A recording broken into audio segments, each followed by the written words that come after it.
afternoon. Welcome to the Inside Texas Football YouTube channel powered by InsideTexas.com. I'm Joe Cook, got Justin Wells, got Coach Dub with me as always. Another live recruiting intel. So make sure you like this video, subscribe to the channel, help us get to 10,000 as we are marching on.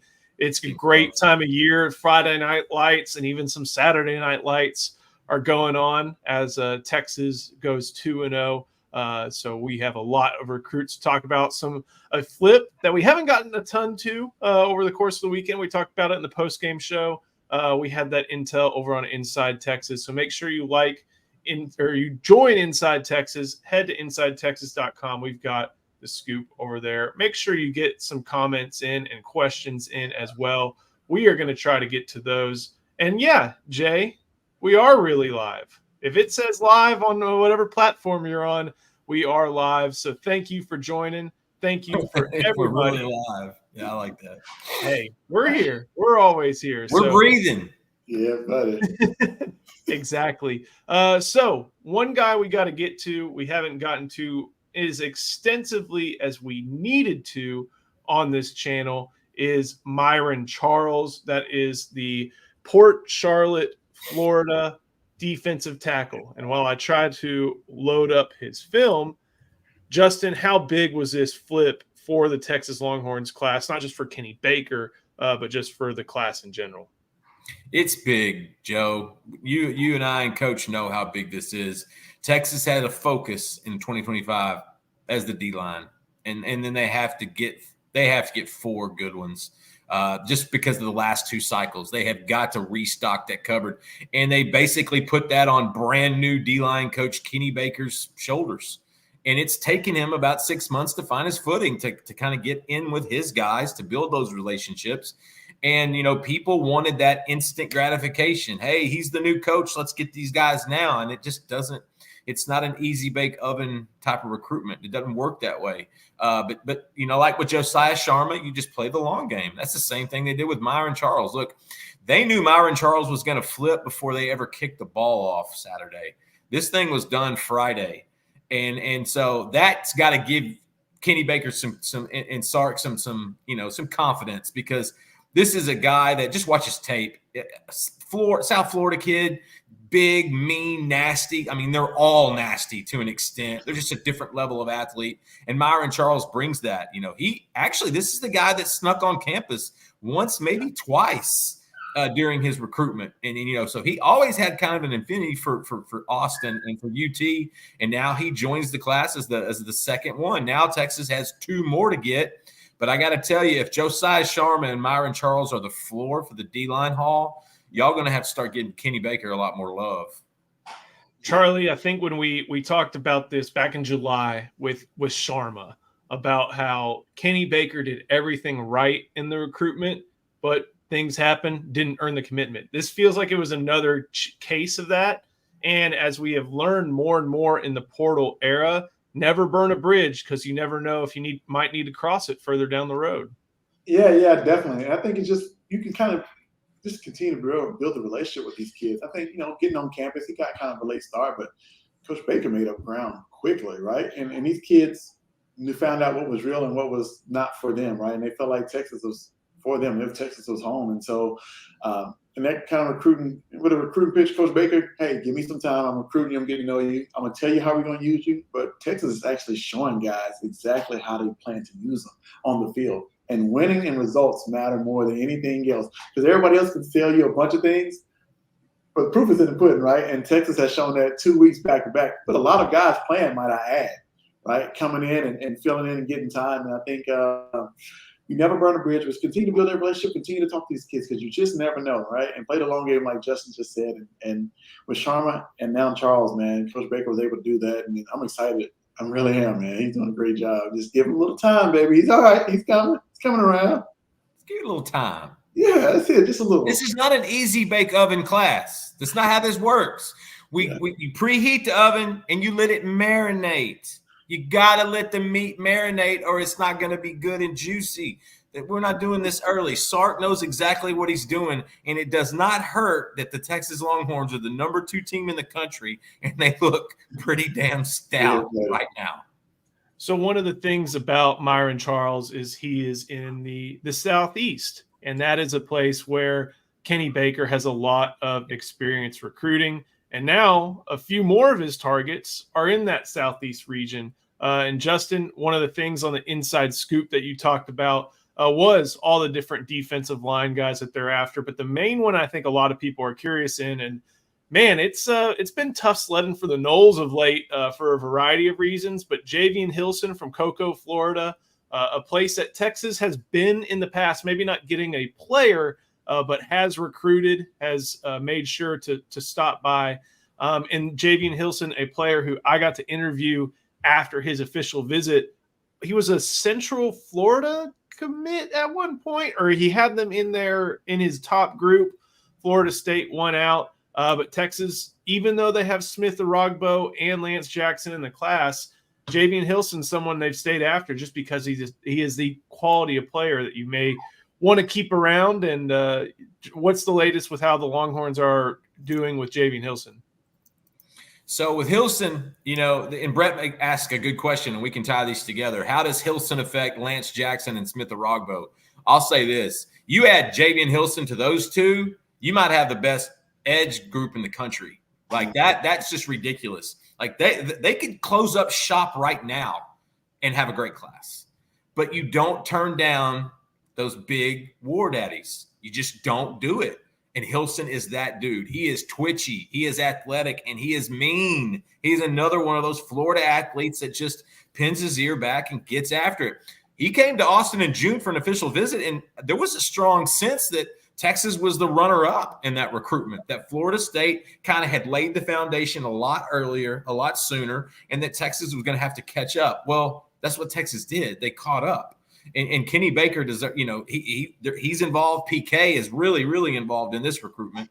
And so these guys, they're seeing the proof on the field matching what they're being told on the phone and in person. And when all those things correlate, I think that's when it gets good. Listen, I think Hilson's going to wait till December. On3, Steve Wiltfong kind of hinted that to me yesterday, that he thinks it's going to play out a little bit. Central Florida is probably the top competition here. His high school coach was a quarterback at UCF. I think he has a couple teammates that are still at UCF. So there's some connections there and similarities.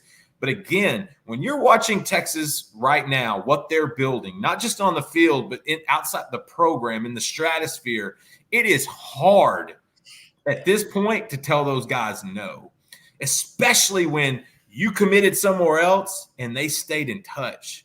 You went in another direction and they followed you. That right there means a lot to these guys. And we're going to talk more about these defensive linemen that are all in the same situation, all from the same general area. I think that's what we have for Javian Hilson. Texas would be just fine with Lance Jackson and Smith Arogbo. You add Hilson to the mix, that edge room, which is already a strength now, becomes even stronger in 2025. Yeah. I think I don't know who to compare Lance Jackson to. He may kind of be incomparable. Jason Taylor. Say again? Jason Taylor, former defensive end, outside linebacker of the Miami Dolphins. I like that one a lot. And I think it's awesome that his movement skills at his size are incredible. Charlie, what do you think about Smith Arogbo, and maybe to get to Brett's question, and what maybe comparison? I know he's going to be Buck, but who do you compare him to? Smith, man, it just reminds me. I don't want to call the young man Brian Racco, but he got this long build. Like, I mean, you're gonna add weight to him, right? He has these long, gigantic, long arms, man. That he's quick off the edge. So that really is tough. That's a tough comparison, right? That's a kid. You got to see how he grows. But a tall, long defensive end like that, you can probably go from Racco. You can go to, oh man, that's a tough one because his build is just so different. I haven't seen a guy like that in a long time with such long arms. You can call him Stretch, man. He's a big kid, but you can go. I would go a Racco just off build and how he may grow on campus. Similar frames. I like that one a lot. Justin, we do have a visitor to talk about this weekend for the UTSA game. Everybody's kind of pointing to Georgia being the visit weekend, but they're still bringing guys in, including someone committed in the SEC. Yeah, Joseph Mbachu, he's coming on campus. And this is the guy that Texas fans need to kind of pay attention to because he is very green. He has not played football very long. Family is from Cameroon, but he's one of those guys we call late senior evaluations. And those are guys that you don't always catch when they're sophomores or juniors. And sometimes, and in his case, he may not have been playing then. But you talk about a moldable piece of clay. Like this is a kid with raw, no bad habits, unbelievable positive attitude, just unbelievably grateful to be in this opportunity. While some kids that hold 20 or 30 offers, they feel entitled. This guy is the complete opposite. He's just gracious for this. You know, he jumped on that Florida offer, 3 or 4 days afterwards to get that commitment, to get that spot. But he kept it open because he knew that more things were going to happen. Look, Georgia jumped in. Auburn jumped in with Texas. Like this recruitment's going to turn into a fist fight.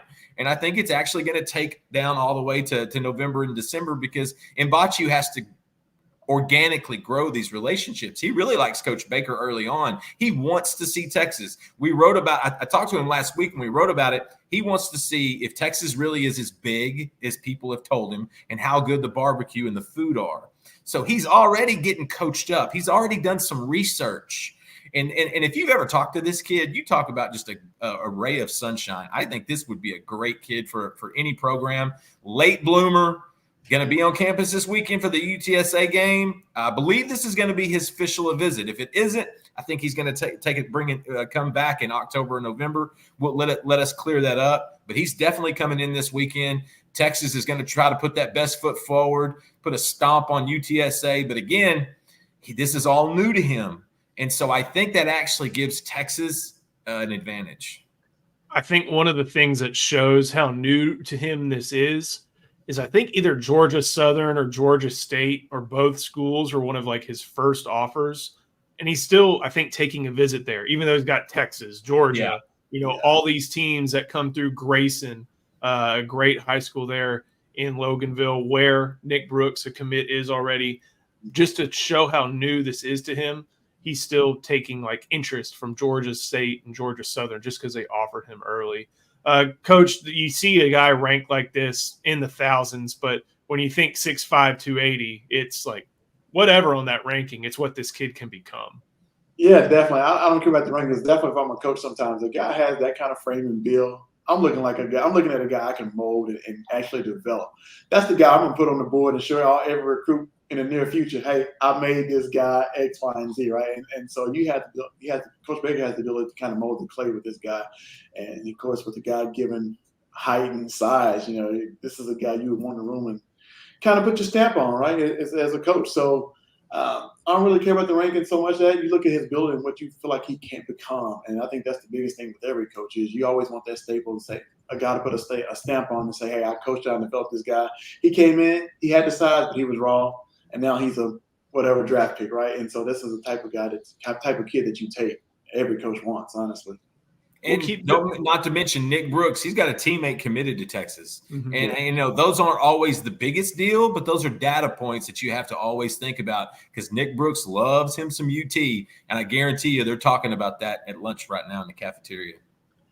Justin, in a second, you're about to have a little bit of an obstructed view. But you know how you can avoid obstructed views?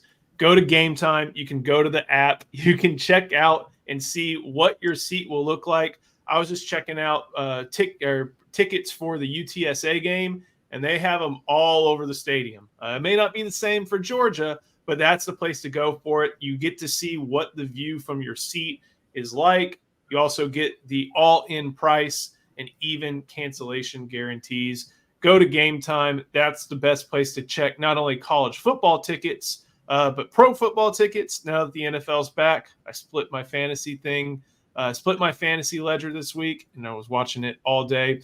Yeah, there are priority Game Time picks. Again, all-in pricing. I think that's my favorite one. You don't have to worry about what it's going to be like after fees. You know how much you're paying right away. And they are the lowest price guaranteed, or Game Time will credit you, 110% of the difference. I'll say it one more time. Lowest price guarantee, or Game Time will credit you 110% of the difference. So take the guesswork out of buying concert tickets or sports tickets. MLB playoffs are around the corner. NBA won't be here too long. Won't be here. Will be here soon. College basketball, college football, UTSA, Georgia. Heck, I bet ACL. You can figure out how to do that if you want some concert tickets. So download the Game Time app or go to gametime.co, create an account, and use the code ON3, ON3 for $20 off of your first purchase. Terms apply. Again, create an account and redeem code ON3 for $20 off. Download Game Time today. You didn't think you'd get an obstructed view reference, did you? But we will keep going, talk about some more guys in the Southeast. Obviously, there's Kevin Wynn is someone else. Walter Mathis is someone you saw. So between any of those guys, what are some guys you're looking at in the Southeast as Texas continues, even with their additional pursuit of the guys we just mentioned, keeping the tabs on these guys? Okay, first off, Georgia has a ridiculous amount of defensive linemen for 2025. Like, these are guys we're just hearing about in the last few months. They're just coming out of nowhere, man. Like, it is crazy. And not to mention, I think Georgia's going to take a pretty big D-line haul in 2025. And I think that's going to be a big difference in some of these guys, namely like a Kevin Wynn. You know, he likes Texas. He came in. He enjoys Kenny Baker. They've gotten closer. But Georgia jumped in, and it's just hard. I think Georgia is going to be the team to beat there. That one's going to be tough, but I could see a decommitment from FSU in his future. Walter Mathis is another guy that Texas fans learned about in the last few weeks at Inside Texas. And then, you know, it's funny. I feel like Bo Davis is watching Texas's recruiting because as soon as, you know, Texas gets involved, well, here comes Bo Davis for Walter Mathis, and then he commits to LSU just like that. That's how that works. But even after that commitment, Texas is still talking to him, and they're scheduling a visit right now. Baker's talking to that family quite a bit. It looks like the dad is kind of wanting for Mathis to kind of take some of these visits to get out of the state and look around. And even though he's committed, to sort of, you know, just weigh his options, try to make the best possible decision. And so Texas has two spots for these D linemen, and right now it makes sense that they would go fishing in areas they're familiar with, and that's Georgia and that's Florida, where there's a lot of guys on the staff that have a lot of local ties to those places. And so with Wynn, I think it's more of a Georgia thing right now. With Mbachu, obviously that's I think it's more of he's just open and new to everything. With Walter Mathis, it's really new, but he does like Texas. His family has connected with Texas, with the Texas staff. And so we just have to figure out the footing with a lot of these guys. And it's all going to be, I think, determined when they get on campus.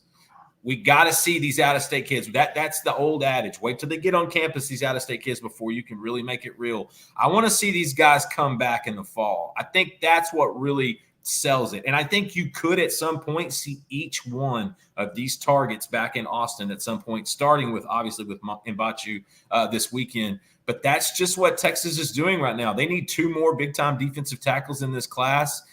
They've honed in on a handful of guys. And look, there's questions. Is Texas still talking to Brandon Brown? No, there is no relationship with Brandon Brown. That was all established with Bo Davis.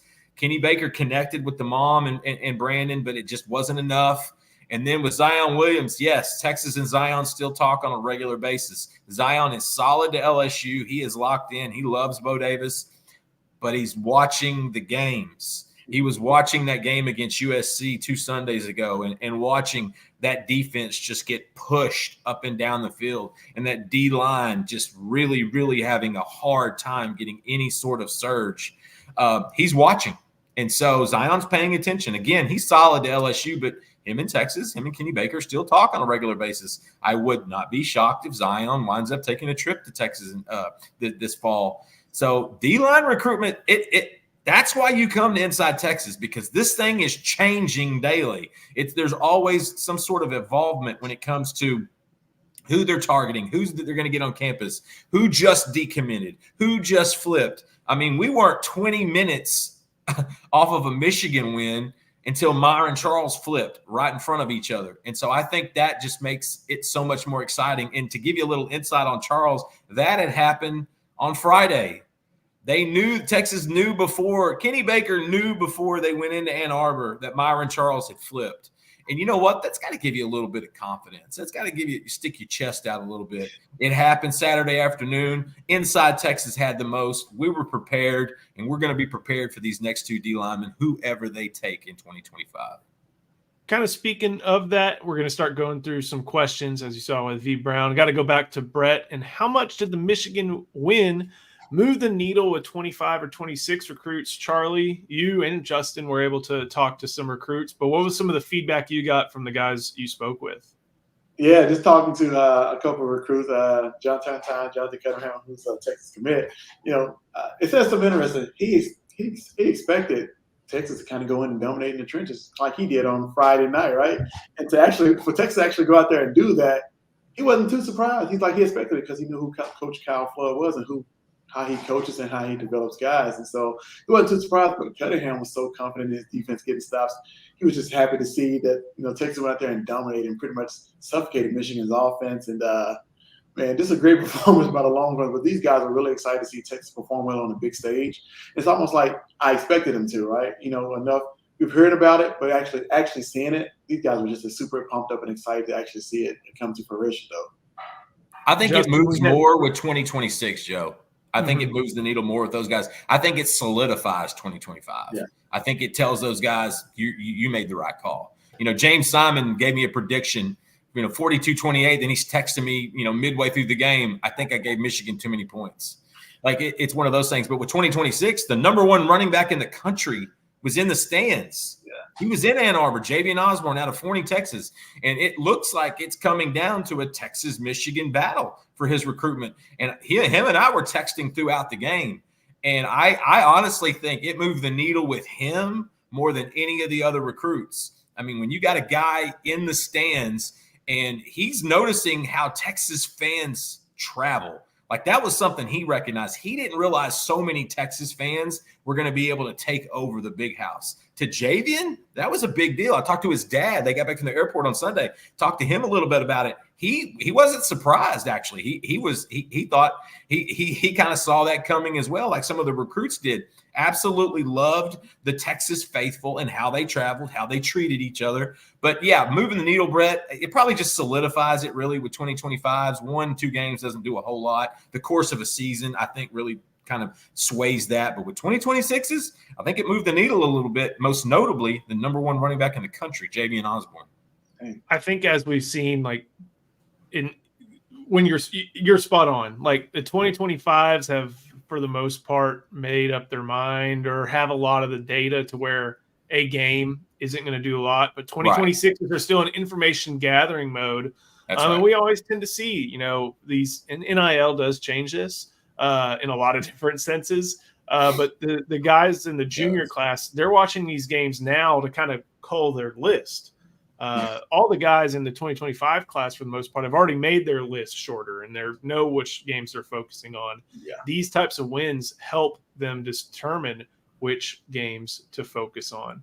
Going to keep on going. Got a good one from Diedrich H. Justin, is Texas after the 2026 safety Zealous Hicks, who has visited a couple times, who plans to commit on Thursday? Diedrich, I think that's one that Joe Cook is going to have as much info on as I do, because he's the Zealous Hicks newsbreaker. True. I'd forgotten about a connection I had. Yeah, you've got some of that right there. This commitment's kind of coming out of nowhere. Texas loves him, and he really liked Texas. But we're kind of gathering some info right now to kind of see which direction this is actually going to go. This is a Georgia kid, correct? Yes. I think you could. The Georgia Bulldogs pretty much have a good in on this recruitment, and so we're going to let that thing play out a little bit. But just understand, Texas has his attention. He has popped into Austin, I think, more than once actually, and that puts them on the radar. And I think now that Texas is doing things on a national level, especially in the Southeast region, they are obviously going there a lot. They're going to build those relationships, and when you snag a Jonah Williams, that'll get a Alex Hicks attention. And so, I'm not sure where he's going Thursday when he announces, but I'll tell you this much: Texas is going to be in the mix. I like that one a lot. Got to acknowledge the super chat. We always get fans from a bunch of different schools here at Inside Texas. We had Michigan last week, and we'll see if they come back to get what's due to them. But Cowpoke Ranch, kind of miss beating y'all every year. Miss I love you. that. Hey, that was a great game against Arkansas. Oklahoma State, Arkansas was a fun game. If you got to catch any of that, that one was a wild one. The Texas commit Lance Jackson was actually in the stands watching his brother Landon starting defensive end for the Hogs, and that wound up being a really good game. And you know what I thought about? I'm glad Texas doesn't have to face Mike Gundy again, because Mike Gundy can scheme up a game. That guy can out-coach you if you're not paying attention. And so, tip of the cap to the Pokes up in Stillwater. Nothing but love. Not gonna miss T-Boone Pickens Stadium. Not gonna miss that place. I will miss some Eskimo Joe's cheese fries, but maybe in the era of the playoff, if something you wild. Never know. That's it. You never know. They win the Big 12. We're having a conversation. Something wild were to happen. Justin, got a good question. What's the latest on Michael Terry? Did Nebraska move the needle enough for him to get him to commit? I don't know necessarily if he was up in Lincoln, but I think he's been obviously the Nebraska staff is enamored with him. Oregon's been involved, but Texas is big on that one. I think he seems to be taking visits to all three of his big finalists. So just curious what the answer to Marco's question is. Yeah, they move the needle. Look, if you watched Nebraska, Colorado, that moved the needle. That's how you do it. That kind of performance, those fans they came correct. Nebraska is a completely different team now that they have a competent quarterback and a really good head coach. They are building something there, and they can sell to him, you'll be our number one guy at receiver. You'll be our number. We'll go through the offense through you. We'll let you play 3 or 4 different positions. They can sell that, and he can listen to that. Whereas Texas is more of, jump into what we've already got. There's already 2 receivers in this class. Terry could be a third. He could also play some tight end. He could also play some H-back. It's pretty much established they would like to start him out on offense, knowing how good he is. Joe, you went and saw him a few weeks ago. This kid is dynamite for his size. It feels like a broader-shouldered L.J. Humphrey in some senses. And so I think Nebraska moved the needle. I think they've made it more interesting. I actually talked to somebody close to the Terry family yesterday about that recruitment.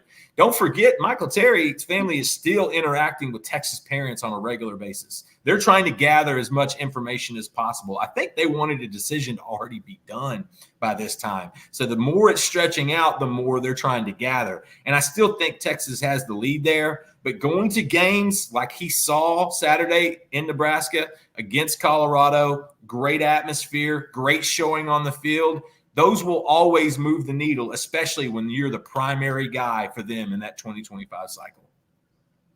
Charlie, I know we've talked about this a lot, but I like hearing it every time. What's your eval on Michael Terry and how you would use him on your football team?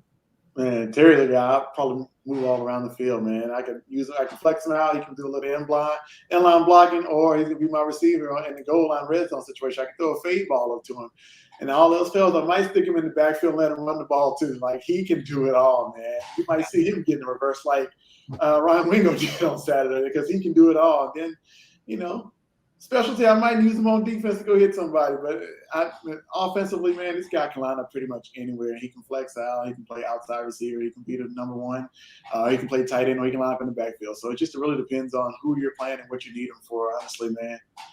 It's just a kid who's just special with the ball in his hand. If I want to play a little wildcat quarterback, get a little wild horn, I guess you want to call it, man. Stick him back to let him take a direct snap and go score.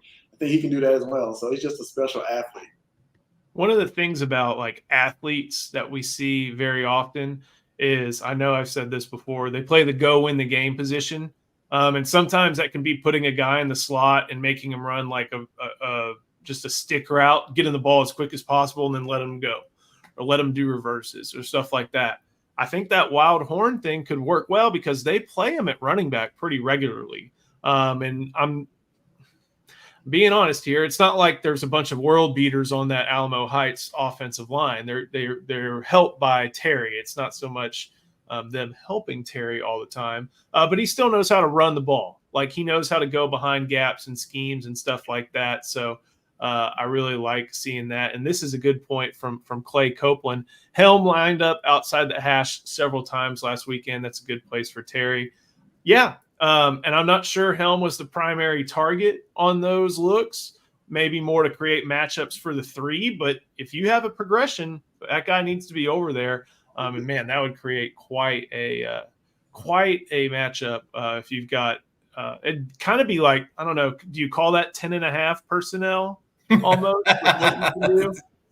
So it's a little interesting there. Charlie, got another one for you. I know Pettijohn is currently committed to Ohio State, but any news he might be visiting for an upcoming game, maybe Georgia? I think he was just at the shoe, but curious what you know on this one. Yeah, I actually reached out to him and his parents. I know those guys are locked in with Ohio State, but it's something to monitor. You just never know. I think, like any recruitment, you got to keep just building that relationship with the kid and just like, hey, maybe he'll take a visit. You just never know how things will shake out during the season. And so really close, like I said, to that family and Raleigh himself. So I'll definitely continue to kind of poach around and see if there's a possible visit down in the future. But, man, you just never know. I think Texas staff maybe can just continue to try. You just never know how things will shake out during the season. We've got over 3,500 watching on all platforms. Thank you for watching. If you're watching on YouTube or if you're not on YouTube, come to YouTube, like the video, subscribe to the channel. If you haven't come to Inside Texas yet, make sure you head to InsideTexas.com, get the best scoop on Longhorn football and recruiting as well, which we are talking now. Charlie, you also posted over on the message board. We had a little discussion about that. Bo Barnes film from his first couple of games with the Skyline Raiders, and it's looking pretty good so far, isn't it? Yeah, man. The first two games, he's absolutely dominated, man. I got excited watching the film. He actually sent it to me around 5:15 this morning. He said, check this out. I was like, yo, this kid is just different, man. A big kid his size, moving like that, getting interceptions. He's running sideline to sideline, blowing up plays in the backfield. I was like, yo, this kid is special. And it really reminds me of everything we've been saying over at IT. He's going to come in, and Anthony Hill's going to hand him the keys to the defense pretty much. And Texas isn't. They're reloading. They're just stacking talent on top of talent, man. And it's just, this is another kid that be in the fold in the future, man. And Texas not be able to miss a beat on the defense. But, man, just watching this film, this kid is everything he said he wanted to do in the offseason and improve on, reading plays, yes, understanding. He's actually doing it. He's applying everything that he said he wanted to do. And it's just to see it, a kid who was he's serious about his goals and everything he wants to accomplish, but to actually see it the first two games lets me know this kid is dedicated, and this is a mature kid who really wants to be great, and he's taking all the necessary steps to be that. He's playing with a ton of confidence, guys. A ton right now. And I know people got scared by the Oregon visit, but both of y'all even talked about on Inside Texas, there's really nothing to see on that front. And, one of the things that I think Steve Sarkisian has mentioned, kind of to change a topic real quick, is why do they go to the portal? To get best player available or to paper over a roster hole. They've gotten one linebacker, I think, in the past couple of years from the portal, and it was Kendrick Blackshire. Right. And it was a versatile piece. He's at UTSA now. He didn't last at Texas. They're probably not going to need to go to the portal for a linebacker this year because they like what they have in Leonga Lafau. Maybe they do, but they like what they have in Leonga. They love what they have in Ty Anthony Smith. They love what they have in Ty Anthony Smith. There are other guys coming up on that roster. They may not go to the portal for a starter. Maybe I should put it that way. But they like what they have so far, and we'll see. Needs change constantly, and we'll figure out what's going on there. This one goes back a little bit. We'll get back to back from Max West. What's Hilson's mental eval like? Is he a culture fit? Here's the thing. I look back at my interview with him from when he was leaving Austin on his official visit. When I asked him, what was the highlight of the trip? He said the culture. That was the first word out of his mouth. And sometimes that's lip service. Sometimes that's, just a kid getting caught up in stuff. But the fact that was the first thing that he said, that was really interesting to me. And Justin, I don't think Sark, as best as he can, recruits guys who don't fit his culture if possible. Especially now. Now, 3 or 4 years ago, they would take a couple fringe guys, Ajay Halls, Jaleel Billingsley's, to try to add more athleticism to the roster. In 2024, he didn't have to do that. And the fact that they stayed in touch with him means how much they like him and what they think about him. You know, he's getting knocked because he's decommitted twice. And if you cover recruiting or follow it in any form or fashion, sometimes the third time is the charm. With a lot of kids, I think you usually don't see them go past a third. Usually, you know, there is Jordan. You always have your Jordan Elliott's. God bless him. Love him. You've always got those kind of guys. But at the end of the day, I think Bubba Hampton may have done it 4 or 5 times. I'm not real sure. But with Hilson, I think that's just him just trying to be thorough, just trying to figure out to make sure he's finding the right spot. You know, like we said, you talked to him after his official visit. A lot of people felt like Texas was runner-up in this sweepstakes to Florida State. They thought Texas did enough to make it an actual battle. And then I think he kind of committed out of nowhere, if I remember correctly. It was kind of like boom one evening. It popped up pretty quick, yeah. Yeah, and so it was like boom.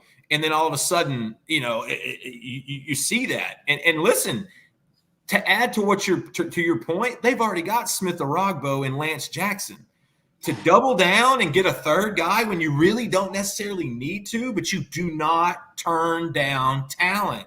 Sark is not going to turn down talent. And if he thinks this guy is a fit in his culture, he's not going to do that. And so this is an example of got to trust Sark, got to trust the recruiting staff that's done all the legwork, got to trust PK.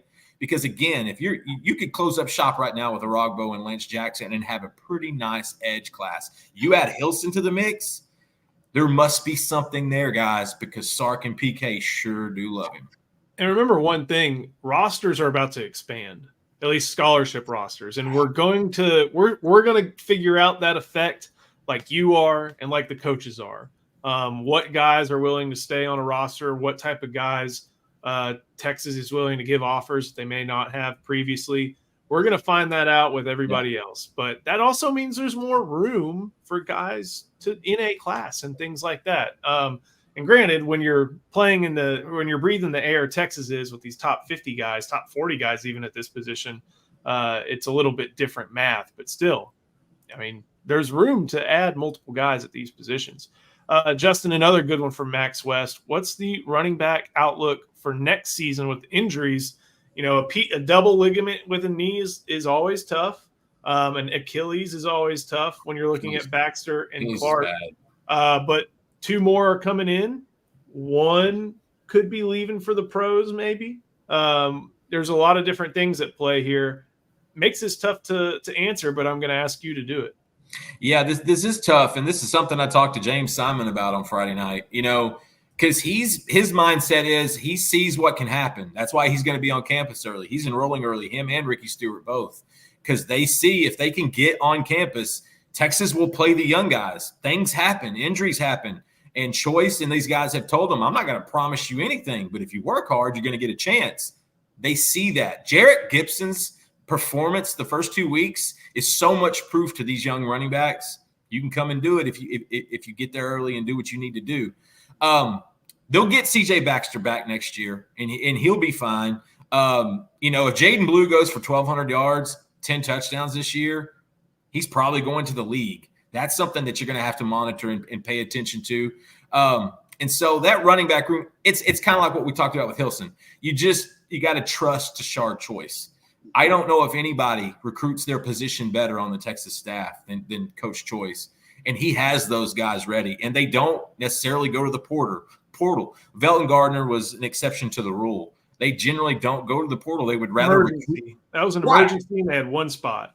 They needed bullpen innings, and that's what they're going to get. But that's what Rich Hill coming out of retirement real quick. Oh man, I need some Jamie Moyer in my life.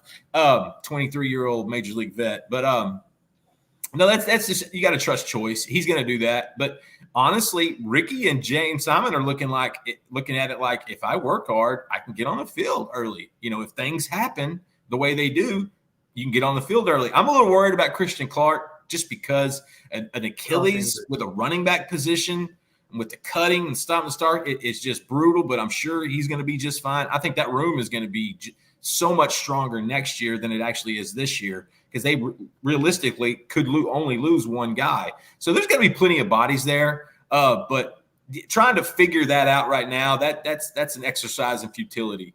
All I know is that Jaden Blue, Trey Wisner, and Jarrett Gibson are the three-headed monster back there right now. And Texas is plugging in running backs every season, and they're going crazy every season.